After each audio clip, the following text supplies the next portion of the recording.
नागपुर विभाग में फर्जी शालार्थ आईडी प्रकरण को लेकर शिक्षा विभाग में असंतोष का माहौल है। इसी के विरोध में आज महाराष्ट्र शिक्षण सेवा राजपत्रित अधिकारी संघ ने राज्य भर में एक दिन का काम बंद आंदोलन किया।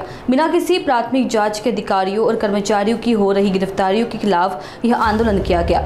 धुले जिला परिषद परिसर में हुए आंदोलन में बड़ी संख्या में अधिकारी शामिल हुए। राजपत्रित अधिकारी संघ का कहना है कि शिक्षण विभाग में पहले से ही अतिरिक्त कामकाज का दबाव है और अब निर्दोष अधिकारियों पर गिरफ्तारी की तलवार लटक रही है। संघ ने मांग की है कि फर्जी शालार्थ प्रकरण की निष्पक्ष जांच हो और जब तक कोई ठोस प्रमाण न मिले तब तक किसी भी अधिकारी पर कार्रवाई न की जाए। सर्वांना नमस्कार।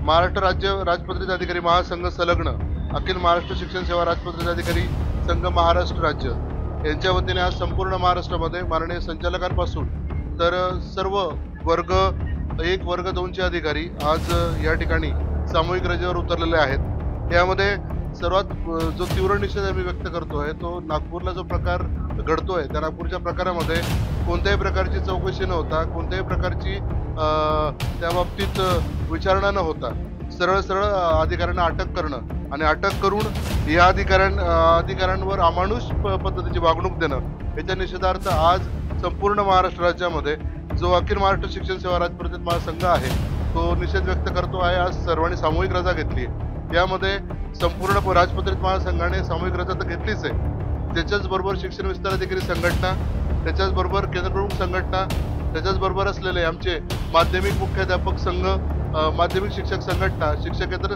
संघटना या सर्वांनी याला पाठिंबा दिलाय की आमच्याकडे जे ऍक्ट आहेत, जे रूल आहेत त्या रूलप्रमाणे कार्यवाही होणं अपेक्षित आहे, बंधनकारक आहे। एखादा अधिकारी दोषी असेल, चुकीचं काही त्याच्याकडनं झालं असेल तर त्याच्यावर ऍक्ट 1977 आणि रूल 1981 नुसार तात्काळ चौकशी करून जर तो दोषी असेल त्याच्यावर निश्चितच कार्यवाही करा, त्याबद्दल कोणाचाही विरोध नाही।